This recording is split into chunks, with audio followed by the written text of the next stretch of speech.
Here goes the monster zones.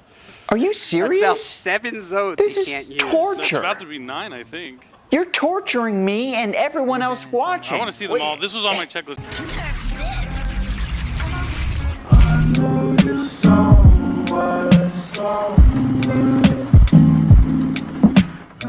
What's going on, everybody? It's YCS coming at you with a brand new video, and the first major event post-February 2023 Forbidden Unlimited list, that being Team YCS Las Vegas, has finally concluded, and honestly, it's got me really intrigued about this format. Coming out of the Tier 0 tier limit format with so much diversity, even if a lot of it is from Floodgates, really does make me happy, especially because we get to see a lot more creativity from players in the deck building process, especially without all the Bestials and Shizu cards running around. However, with all of these different decks running around, it can be a bit confusing, especially for returning players who ended up quitting the game or at least taking a break during the tier limit format. I know a lot of people actually did that, so that's not even a far stretch. Worry not though, because that's why today I'm bringing you my competitive Yu-Gi-Oh tier list for the March 2023 format post YCS Vegas. Keep in mind before we get into this, there are so many decks you could play right now, especially on like a local or regional level, and see success with, especially depending on how you build and how you prepare for the format. So I'm probably going to be missing a few things here, so feel free to tell me in the comments below what you thought I missed. I know there's like stuff like Spriggans and stuff that I didn't include. But yeah, if I missed like your favorite deck or a deck you genuinely think is really good or really slept on right now,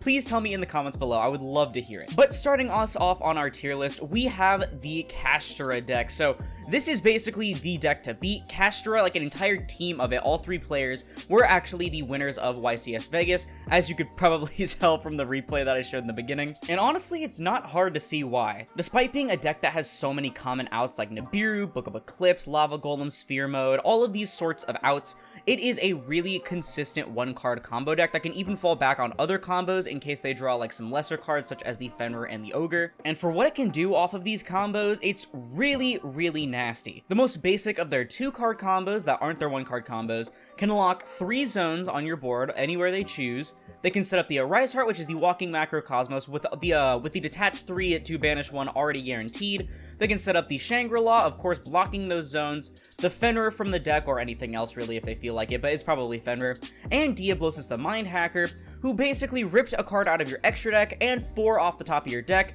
along with the 3 off the top of your deck from the Rise Heart. And all that requires is their 1-card combo plus any extender, by the way. There's actually a lot of different ways to play a Kshatri-La. I've seen like Pure, I've seen Adventure. One of the topping lists, I believe, was actually Kshatri-La Sprite, which was really interesting to see. But especially when you play the deck Pure, you just have so much room for power cards this format. Again, like Nib, Book of Eclipse, even Ash Blossom is really strong right now. And for a bunch of these factors and more, especially considering a lot of higher level players are playing this deck, it is definitely going to be the deck to beat. Thankfully, even though it did see a lot of top cut success at the tournament, I believe it had 11 out of top 32. Was it top 32 or top 6? It wasn't 16. No, that's stupid. Yeah, okay, so out of the top 8 teams, there were 11 Kshatri-La players. So honestly, that's really not that bad. Another interesting thing I'd like to mention about Kshatri-La is that even when you use cards like Ash, Imperm, etc. against them, all of their monsters in the main deck, aside from like 1, are boss monsters in their own right.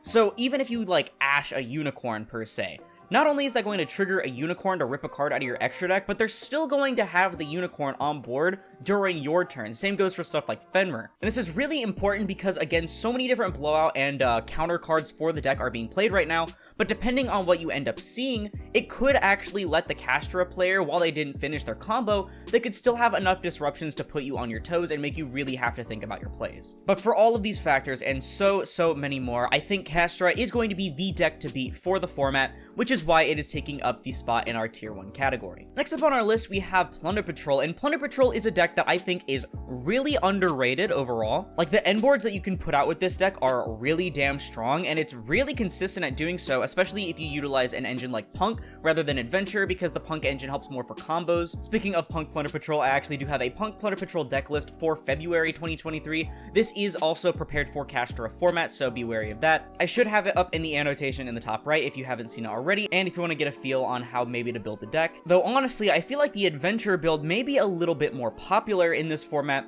because the main thing about Plunder Patrol is that they don't have any form of actual spell and trap negation, and so you can get hit easily by something like Book of Eclipse, because literally all you put out is like monster negates, unless you put out your Omni in the form of Toad. So to use the Adventure Engine and get the Griffin Rider from the deck for free will definitely help you a lot, especially considering how weak this deck is also to things like Nibiru. It definitely does struggle though, because the Kshatri-La matchup, while they do have almost every attribute under the sun for you to copy with all of your Plunder Patrol effects, the walking macro Cosmos is going to be really obnoxious. However, it does favor its matchup against Kshatri-La in a different regard, due to Plunder Patrol Ship Yord giving the opponent a token, which kind of just prevents Kshatri-La players from playing, given that they cannot special summon any of their Kshatri-La monsters to their side of the field. The Yord token strat also works against a lot of other decks, not only against things like Evenly Matched, but also if you play cards like Rivalry of Warlords, because all of your monsters are fiends, at least all those Plunder Patrol monsters are, and in a format where having floodgates like that are so important,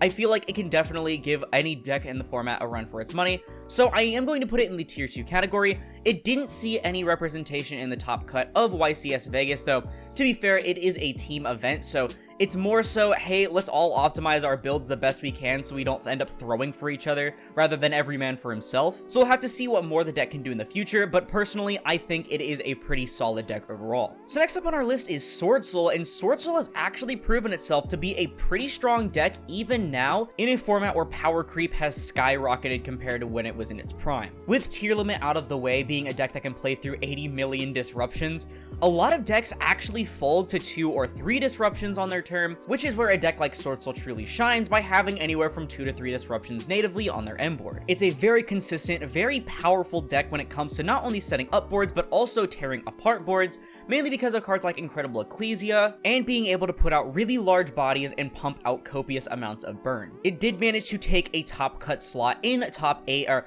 I guess I'm gonna call it like top 24, because it was like 3v3, and there were, it was top 8 teams, so it's like 24 players total. Admittedly, I do believe, especially in game 1, that the player could have played it a little better. Nigel, I'm sorry. But I think Sword Soul really can show its merit at this format, especially when we get to more single player events. So I'm going to be putting it in the 1.5 category. I really think that Sword Soul, even though getting all of its stuff banished kinda hurts when it comes to the Tenyis, which you can obviously always cut down on if you really need to, it definitely has a pretty good matchup against a lot of other decks this format, again, mainly because it excels at consistently pumping out anywhere from 2 to 3, even 4 disruptions depending on what you go for, every single turn. Also, the time rules are still a thing, and Longwan is still a card, so just take that as you will. Next up on our list is a deck that I kept accidentally forgetting to put in the tier maker, and that is Labyrinth, and y'all, it's really wild, but Labyrinth is going in our tier 1 category. So Labyrinth is a deck that I've always been hyping up even since the first bit was revealed, before Lady and Big Welcome. I genuinely think that because of its card design working generically with normal trap, as well as removal, which trap cards generally tend to do, it would probably end up going down as currently the best trap deck in the history of Yu-Gi-Oh! It's always had some form of place as a tier 2 or rogue deck in the meta, but the main problem was that tier limit was a rough matchup, not just because of tier limit being able to play through so many disruptions and being able to float in case all of their stuff was destroyed, but also because Bystials were in very high demand at the time, and the Bystials can really hurt Labyrinth as a deck. Now they don't really have to worry about that though, and they can really just pump out a bunch of different disruptions via their traps, as well as certain floodgates, which manages to be huge against a deck like Kshatri-La. Now of course, Labyrinth is a deck that doesn't really excel by using continuous floodgates, even though they can, but by floodgates I mainly mean Dimensional Barrier, which is basically an FTK against almost any deck this format that isn't the mirror match. You have Branded, you can call Fusion, Kshatri-La call Xyz, Sword Soul call Synchro. Like similarly to pre-Power of the Elements format back during Difo format, which I do look back on fondly,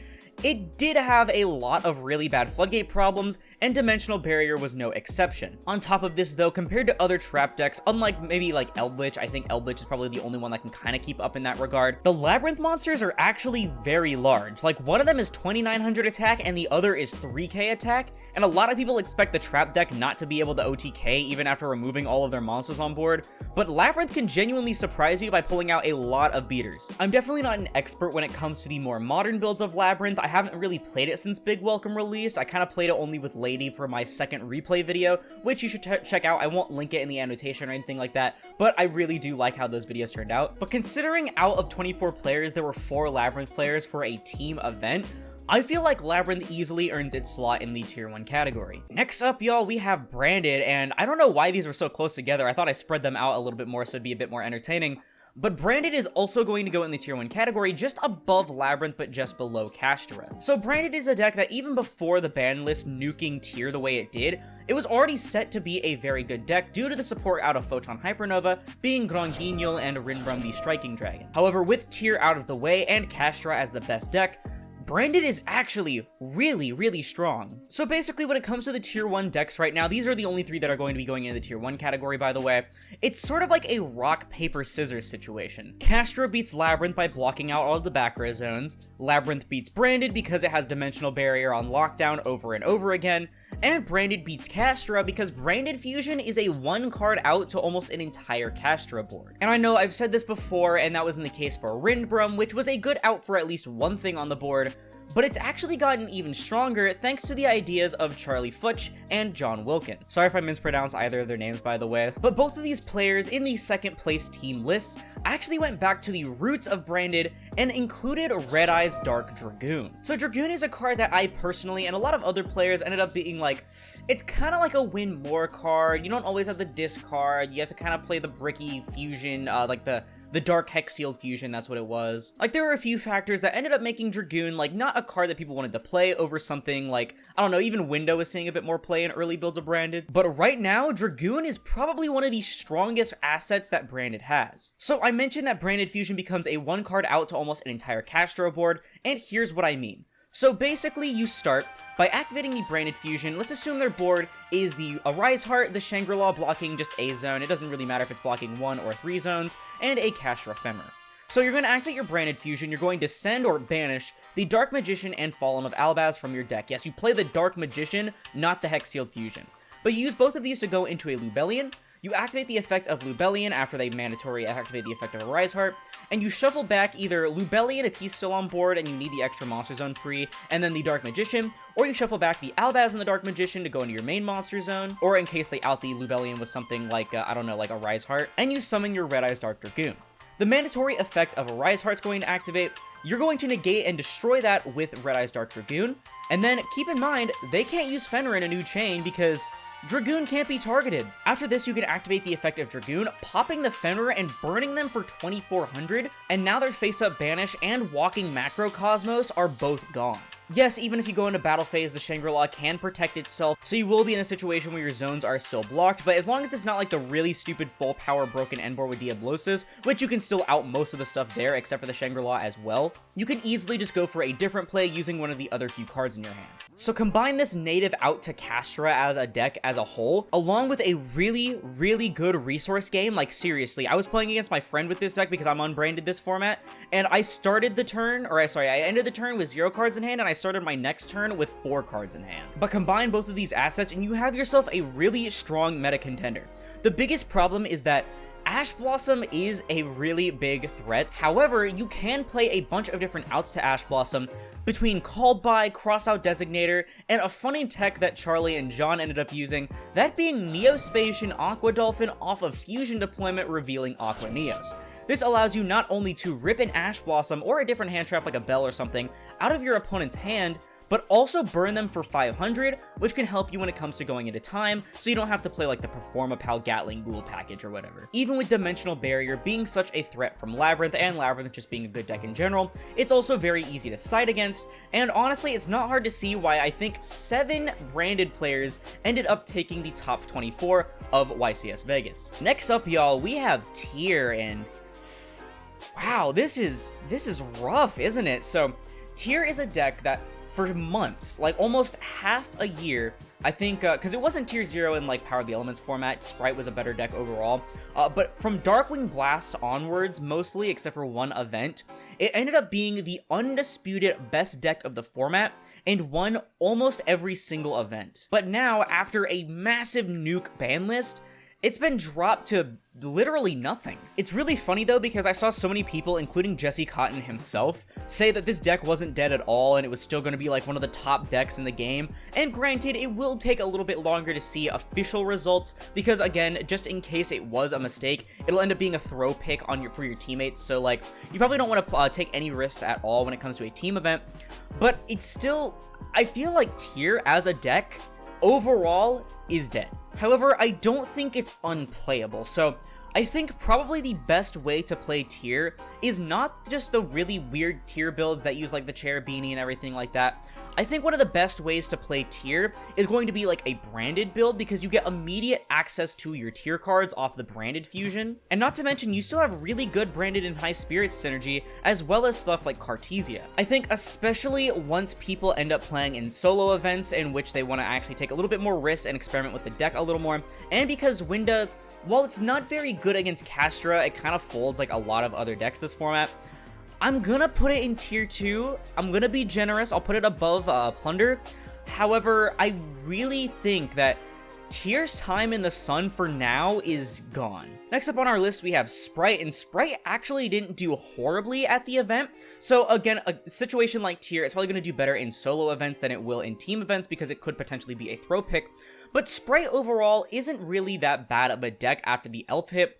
However, it is definitely significantly weaker. Pure Sprite as a deck is completely dead. I know you can do Bujinki Hashima plays and go into a single-use Toad and everything, but why would you do that? Why? Please, why would you do that? And then you have Runic Sprite, which isn't a terrible deck right now, but it does suffer from the walking macrocosmos effect of Arise Heart. But again, as I mentioned in the Kastra section, what I saw that was interesting was that I believe one of the Kastra decks in Top Cut was a Kastra Sprite list. It wasn't top 8, I think it was top 16 or something like that, so that was a total of whatever 16 times 3 is, I'm too lazy. But it basically took the best Kastra cards and the best Sprite cards and combined them into a deck in which you could do either set of plays. I believe mostly it went for the Kastra plays because, you know, the 3 Unicorn, 3 Fenrir. Like, you just go for the, like, power cards off of those. They played, like, 1 Theosis, 1 Birth, and then I think it was 1 Big Bang, yeah. Like, you just played the bare minimum of each engine so that you could facilitate either combo. They mainly went for the cash plays, and I think after that they would do something like normal at level 2, special Sprite, and then do like some Sprite plays. I think you can go into like Jin Buster and things like that. Not to mention, Carrot and Red, again, are still searchable main deck spell and trap negates, like, and then not to mention, of course, a Live Twin Sprite player did end up taking a top 8 spot in YCS Vegas. So to put it above or below Sword Soul, I want to put it below Sword Soul as a precaution. Sword Soul does have more access to things like Baron de Fleur for Omni Negates and things like that, and Sprite has a lot harder of a time playing around Nibiru now. However, I think that the banning of Elf, even though I feel like it was a bit unwarranted, it probably should have just been limited if anything, I think it's going to spark a lot of creativity in the minds of Sprite players because it is still going to be a very strong engine. Next up we have Dinosaur, and admittedly Dino got a lot of support from the ban list by giving them back 2 copies of Lithosagam, so now you can play 3 Litho in your list. However, even though they can go OV, dump Giant Rex, and then go into a rank 4 play, they don't like dealing with a walking macrocosmos, and it's probably going to be hard to rip apart a Kastra board when they just block off all your zones, because UCT, amazing card against Kastra. It outs literally everything on their board, including the Shangri-La, because it sends instead of destroys. But it doesn't matter if you can't get it on the board in the first place. You'd have to hard open double Evo Pill and the targets for it. And then on top of that, you can't even misc under the Arise Heart, and so if they just activate Arise Heart effect, you just kind of die. So unfortunately, I will be putting it in the rogue category. I think that on a local level especially, Dino can still do a lot, especially because going first, with Lost World, they can deny Kastra players from playing the game. However, it's still not really the best deck that you could play, at least for now, until we get the new, what was it? Transcendric support, that's what it's called, in a deck build pack Wild Survivors. That's going to push Dinosaur to major new heights, but until then, I do believe that it should go in the rogue category. Next up, we have Drytron, and Drytron, like usual, is going to go into the rogue category for now, but I do think that Drytron is a little bit better overall than it was in tier format. So admittedly, Walking Macrocosmos and Potential Shifter, which, funnily enough, I think the Kastra players, like the list that I looked at, were citing Shifter. I think that was pretty interesting. But while it doesn't doesn't really like that. That's mostly more of a problem when it comes for going second, other than, you know, shifter. But going first, this deck can do some really nasty stuff. The nastiest of it being the, I believe it's Transonic Bird and Magician of Black Chaos Max combo, which TLDR ends up Azathotting the opponent on their turn. Man, between this, Van Ruler, the old Herald of Ultimateness stuff, why is Drytron such a nasty deck? Speaking of different ways to play Drytron though, that's not even the only way to play Drytron. Again, you can go for plays with the Vanity's Ruler if you really feel like just playing it on the relatively safe side. You can also play a Megalith build because Megalith full summoning Bethor and then popping a bunch from the deck is still pretty damn nice. And if you're really coping, you can still play Herald of Perfection, though honestly in a format with Kshatri-La being a thing and you not being able to negate summons with Perfection, why would you do that? I also think that even under the walking macro, Drytron has a pretty cool going second time against Kshatri-La, because all they have to do is open Draconids, the ritual spell, and 2 names. Okay, so it's a bit specific, but if they can get the Draconids out on board, Kshatri-La kinda can't do anything about it, because the Draconids can not only punch over everything like Tyranno, but it also natively cannot be targeted by monster effects, so you can't get hit by the Arise Heart, you can't get hit by a Fenrir if you activate a monster effect. The only problem is that the Shangri-La stays on board, but I mean, I'm pretty sure you can still just Draconids that, if you have anything in graveyard to banish after doing the Draconids play. So it's a bit specific, but it at least has some form of out to Kshatri-La board. It's basically just UCT, but slightly better for once. Unfortunately though, I do not think that Drytron is in the best shape right now. Maybe we can see some really funny stuff when Wild Survivors comes out from this deck as well, because we're getting the Novellas archetype, but until then, it'll be going in the road category. Next up, we have Plant Link, Rika, Sun Avalon, whatever you want to call it. So this is a deck that, again, might take a little bit of time to see actual success because it was a team event, but it's definitely a deck that I would keep my eye on, because genuinely, depending on what the Kshatri-La player ends on, or how they end up like setting up their plays, or if they have even any sort of out, like just an imperm or something, Rika Konkon can tear apart a Kshatri-La player's end board. Like, because their stuff tributes for cost, if they just let the Konkon activate and they don't immediately get rid of it, which wouldn't even matter considering that it's a soft once per turn, so if you have another one, they're fucked. You can activate, like, their search spell, I think it is, and it tributes for cost, so they can't even get a chance to respond to it before their stuff dies. It's also a deck that thrives with this resource game, as well as having 1-card combos, both of which are very important right now, and especially against other decks, not just Kshatri-La, the going second game that this deck has is really damn strong. Honestly, I'm tempted to put it, so it hasn't seen any like guaranteed success just yet, so just as a precaution, I will put it here in tier 2. However, I do feel like this could easily go up higher and go to the very top of tier 2. I think this deck is very strong overall and definitely something to look out for, especially because it can play those power floodgates like the Rivalry of Warlords. Next up, we have Eldritch, and so Eldritch is a little bit better off now than it was in the tier format because of Bystial's and Ishizu cards being long gone. Dealing with the walking macro isn't very great, but admittedly you do have some forms of outs for it, and not to mention cards like Skill Drain, D-Barrier, and all these other power traps are really strong right now, just ask Labyrinth. But I feel like if you really wanted to play a trap deck right now, and unless you don't have the money for it, you should absolutely just play Labyrinth instead. I will put it above Drytron. I think usually I put it below Drytron, but because traps are a little bit better overall right now, I will put it above Drytron in the rogue category, and it'll probably be a little bit higher than it usually is, but getting all your background zones blocked or all of your things banished before you can set up your board is going to be pretty rough for Eldritch. Next up, we got Fluanderies, and Fluanderies is a very interesting case because everyone was, again, talking about how Flu basically wasn't dead even with the Barrier Statue ban. And I don't think it's dead as a deck, but I feel like it's significantly more crippled than a lot of people would like to give it credit for. Like, the main plays with Fluanderies now is using double M-Pen, I think it is. Like, you just end off on 2 copies of M-Pen to get more back row searches. And then probably utilizing Mist Valley Apex Avian and Mega Ryza a lot more frequently. But honestly, I just feel like it just really isn't enough for this current format. So Kshatri-La doesn't care. They're just going to put all their stuff in defense. They're going to slurp up all of your leftover banished resources with a Rise Heart. And then also cards like Fenrir do exist. So like, they're just going to put everything in defense, banish all of your stuff, and they're just going to out-resource the hell out of you. Branded, in a similar sense, can just put all their stuff in defense. They can just put their Mirror Jade in defense, activate effect, banish your M-Pen, and they can easily out-resource you despite being a really good resource deck on its own. And then Labyrinth, of course, doesn't really care too much about its monsters being hit by M-Pen. Like, they're literally just going to pop all your stuff with their traps. Sword Soul also has a pretty good matchup against it because they can use things like Vishuddha to just bounce the threats like M-Pen. And honestly, while I do see it taking care of a lot of the like gutter trash sort of decks, like the stuff in the lower rogue category and stuff like that. Sorry, I shouldn't have called it trash, but like the lesser decks right now.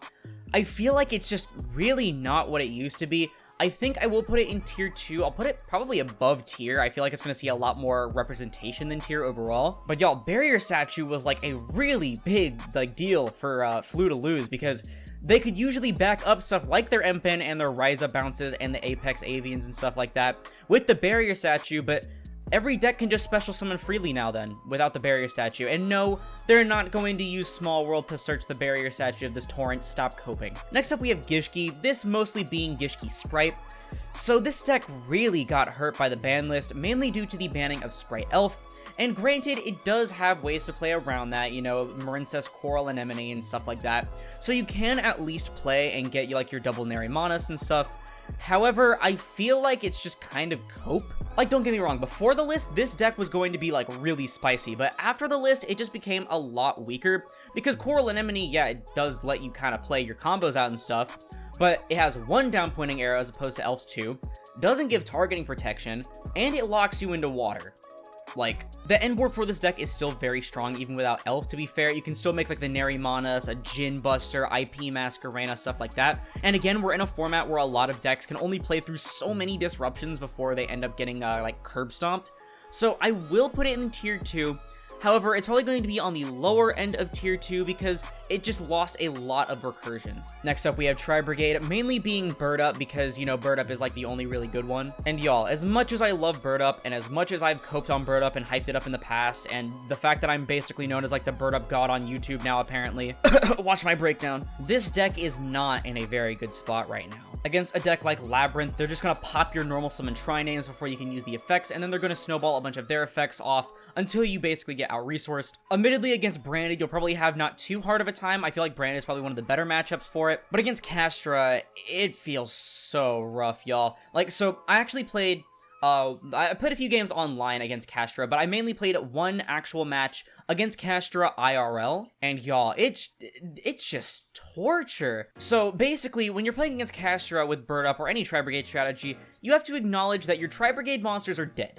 Like, they're just completely dead. They cannot do anything except for desperately using Karis to get on board to go for a Farage hard made. So basically, it's relying on you playing your birds, which is another reason why I play so many birds. But the problem is that to get most of your plays out, you have to have 2 birds on board, and by most, I mean like literally all of your plays. You need at least 2 birds on board, and so if you activate anything, including like a back row piece, they can just chain a Rise Heart, and then if they have the Diablosis, between both of those, they can block all your monster zones, which basically means you just can't play. Speaking of Diablosis, the extra deck for this deck is so tight. Like, there are so many cards in there I wish I could play multiple copies of, but you physically just can't because you have so many different things you kind of have to play. Namely, Zeus is the best way you have to out the Kastra board, but they can easily just rip it with Diablosis, and it's going to be the thing they rip with Diablosis. They're not going to rip anything else except maybe Shureg if they're stupid. And you're going to lose access to the best out that you have in your extra deck. The best way to play Bird Up would be blind second Bird Up, namely because you can just play so many different board breakers. That's what I was doing even before Kastra because it was good against tier, but even then, it's basically see the out, and if you don't, you're screwed. Your end board isn't the worst ever. I mean, it only half dies to Book of Eclipse and stuff, but it's really bad against something like Evenly. Oh, and then God forbid you get Gimmick Puppet Nightmare locked or Ably locked, or like even Dimensional Barrier to an extent does hurt this deck a lot, especially in a deck like Labyrinth, in which again they can stop you can use the barrier to stop your Bird Up plays, and then your Tri-Brigade plays, you can just end up getting murdered by anything that pops on summon. So I love Bird Up, I really do. I think it can do like a lot at a local level, but when it comes to playing with the big leagues, it's not the best thing you could play right now. Next up, we have Earth Machine. Earth Machine's a fine deck, but honestly, it just ends up being a worse control deck than a lot of the other resource management based decks right now. They do have more searchable Regulus now off of the Sargus, even though they could already do plays like with Yugioh X, I think. So that's kind of cool, but it's really not pumping out enough in order to do anything remotely relevant. So it is going in the rogue category. Next up, we have Exosister. Y'all, I've always never liked this deck. I feel like it was always way too overhyped, even during the format in which it actually had plays to do. But now, considering that nothing really cares that badly about their graveyard, Exosister has devolved from a graveyard control deck to, hey, I got 2 banishes with my good hand. Yeah, no, this deck isn't it, Chief. To be fair, I don't think it ever was, but you didn't hear that from me. Next up, we got Madolche, and Madolche for the past while hasn't been a very bad deck at all to play. You have Graveyard Disruption with Glass Souffle, so it hit things like Tier. You can easily take advantage of the Ishizu cards in order to shuffle and fill up your graveyard with things. Hell, you could even play Dimension Shifter and then use your Hoot Cake to banish that, and then go into your full Madolche plays, even through all the stuff getting banished. But right now, it could not really be in a worse spot. So, similar to Exosister, the graveyard isn't really that important right now, at least not to the extent of Tier. It can play through its own shifter, but that relies on it being its own shifter that it can banish off Hoot Cake and then do all of those plays. It can't really deal with a walking macrocosmos. And then the final nail in the coffin, of course, was limiting every single Ishizu name.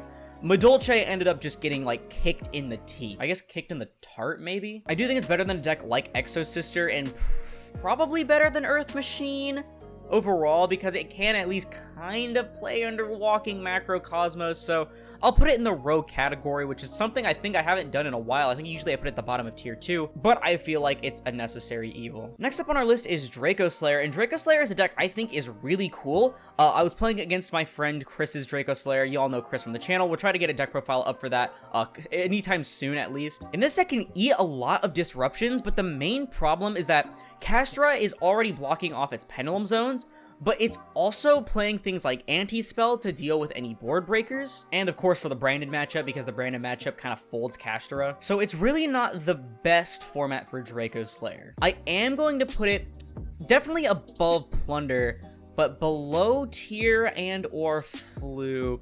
I think I'm going to put it above Plunder, below Tier and Flu, because namely Draco Slayer is really good against a lot of decks, because you literally can search any field spell in the game. Their Pegasus lets you search any field spell. So you can search Secret Village to lock off a deck like Branded. You can search Necro Valley in case someone's playing a graveyard-focused deck like Tier Still. You can even search Zombie World for matchups like Flunder. And then not to mention, because all of the extra deck stuff not only has removal usually, but it also floats into more things from deck, hand, graveyard, extra deck. You're both removing stuff from the board with something like Prominence and facilitating advantage to go into more plays after that. It definitely doesn't fare the best against a deck like Kshatri-La, but I feel like to call it a bad deck would be unfair, and it's definitely not something you should sleep on. Next up is Virtual World, which honestly at this point is probably removed from the tier list because poor Virtual World. Admittedly, in Cyberstorm Access, I mean, they're getting support. It's not good support, but they're getting support. Okay, yeah, no. I'm not going to cope on this deck, like, at all. This deck is kind of terrible right now.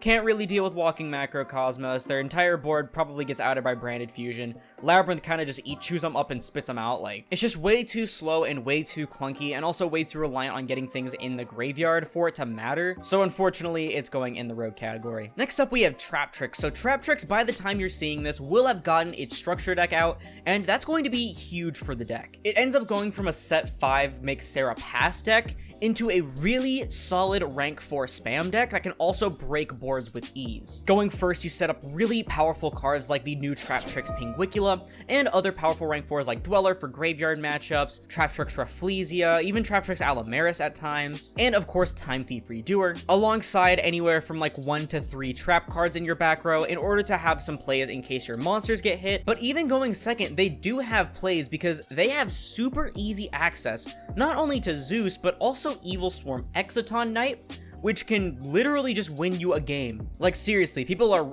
kind of sleeping on Exciton Knight. Combine this with their basically in-archetype access code in the form of Trap Tricks Atypus, and the deck becomes significantly better when it comes to going second. Going first, they have a really good matchup against a deck like Kshatri-La because they have a bunch of different trap holes that can basically, especially Floodgate Trap Hole, just stop a Kshatri-La player from playing at all, because all you have to do is like they summon a any Kshatri-La monster like Unicorn Fen or whatever, chain Floodgate Trap Hole, or not chain, but unsummon Floodgate Trap Hole, book it face down. What are they gonna do? I mean, they'd have to open Birth and another Kshatri-La name for it to even be remotely relevant. Being a trap deck, you can also easily use things like Dimensional Barrier and trigger your Sarah at the same time, so you can kind of play against a deck like Branded in that regard, even if your resource game isn't as strong. And then Labyrinth. Okay, so admittedly, they can just hit the main deck monsters because they have a lot of removal and they're better than a deck like Eldritch when it comes to that regard. But Trap Tricks against other trap decks is so funny, because all of the extra deck monsters are completely unaffected by traps. Every trap, ever. This means that a deck like Labyrinth would have to hard beat over your monsters most of the time in order to actually kill them.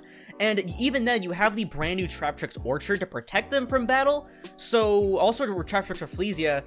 So, like, it kind of just doesn't matter. And then, of course, against a lot of the other tier 2 and lower decks, it has a really good matchup there as well. So I'm tempted to put this at the very top of tier 2. I don't want to put it at the bottom of 1.5 because we'd have to see some more concrete evidence. But honestly, it could probably float back and forth between here. And I should, keep in mind, don't quote me on this. I don't know if I will, or even if I'll remember to annotate it. But I should have 3 different videos on Trap Tricks post-structure deck now, being a 3 structure deck deck profile, a regular deck profile, and a basic combo tutorial. So keep an eye out for that if you're interested in learning about the Trap Trick strategy, and definitely keep your eye out for the deck as a whole. Next up, we have Mathmech, and Mathmech, like a lot of the decks on this list, surprisingly, is a deck that gets better come Cyberstorm Access due to indirect or direct support cards that it may get.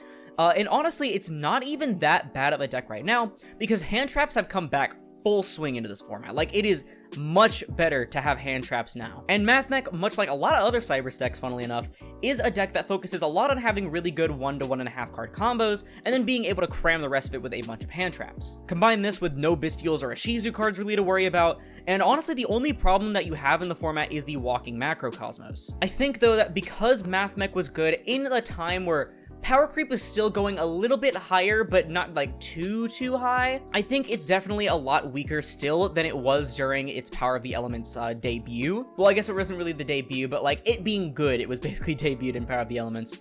I do think it's really good compared to what it was during tier format, so I will put it probably above Dinosaur just because of how many hand traps it can play. Like, I think Mathmech, mainly because of how many hand traps you can play and the really good 1-card combos that can go into either strong end boards or OTKs, I think that's going to make it good enough to put in the higher part of the road category at least, though it's definitely not going to be up there like taking down the tier 1 decks like constantly like it was before. Next up, we have Invoked, and I mean, I guess you can normal Alistair when you have only 1 zone left. Yeah, no, real talk though, Invoked, it's not really its time.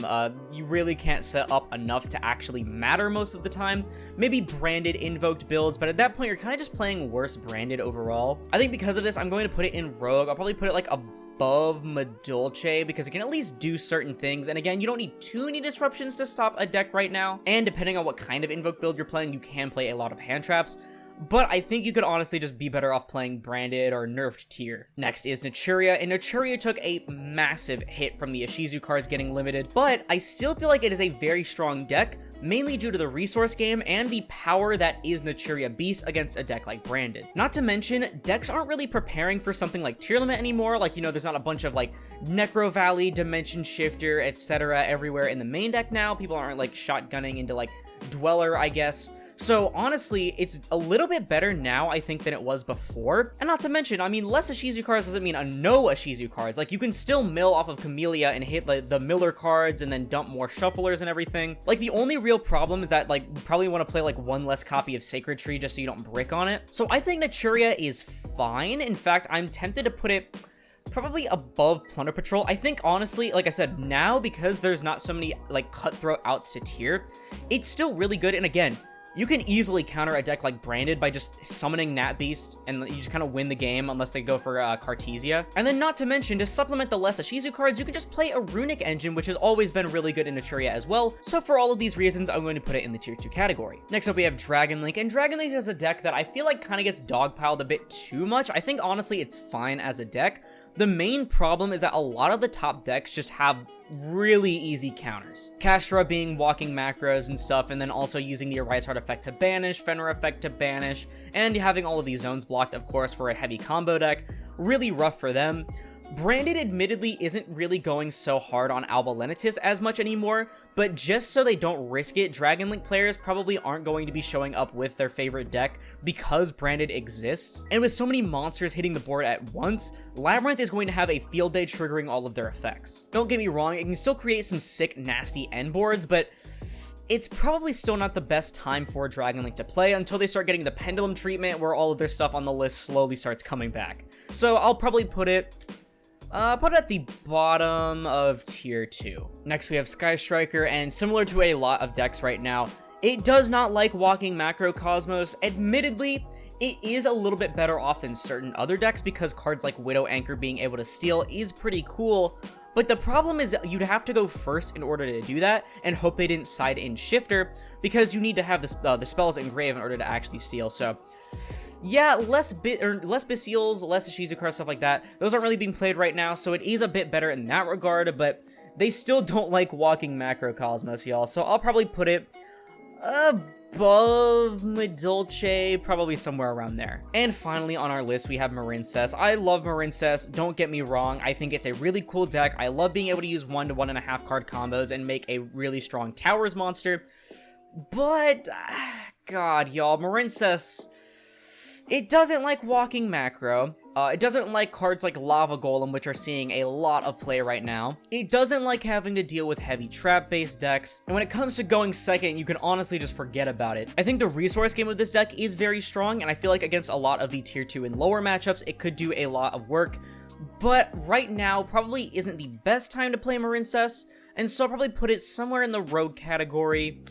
I'll be generous, and I'll put it above, because it can play so many hand traps, I'll put it above the Invoked variants, but below Drytron and the other stuff in the rogue category.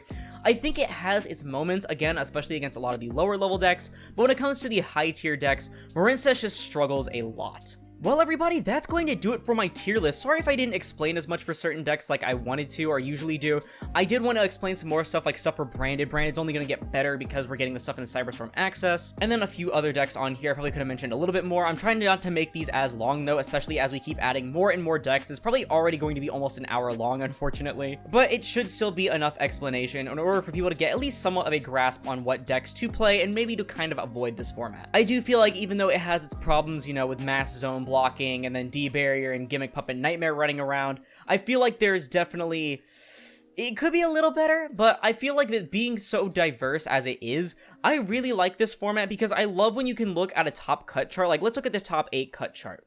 So it's 11 Kshatri-La, keep in mind 24 players, 11 Kshatri-La, 7 Branded, 4 Labyrinth, 1 Sprite, and 1 Tenyi Sword Soul. Compare this to, like, let's see, out of 24 players, it'd probably be like 17 or 18 tier limit, 3 Sprite, and then like 2 Flunder, and then 1 random deck that snuck in there like Exo Sister. Like, compare this, and I feel like honestly it's a bit healthier because while it's probably not as skill-based as the tier format, I feel like a lot of deck building requirements and skill are required for players to play this format, even with all of the floodgates running around. And so honestly, I am really excited, especially now that I am playing Branded myself, to play in a format like this. But I don't know, that's just my opinion. Let me know yours down in the comments below, because that's going to do it for the video. If you liked it, please be sure to leave a like, as I'll split this video and the channel into tier random. And if you really like this content and want to see more like it, like the rest of my tier list, I make one every single month to keep you updated on what some of the best decks are to play in the format, then perhaps consider subscribing, because we're on our way to 5,000 subscribers by the end of 2023. Not to mention, it supports the channel more than anything else, and it's absolutely free. But once again, thank you all so much for watching, and I'll see you in the next one. This is Aurora, signing off.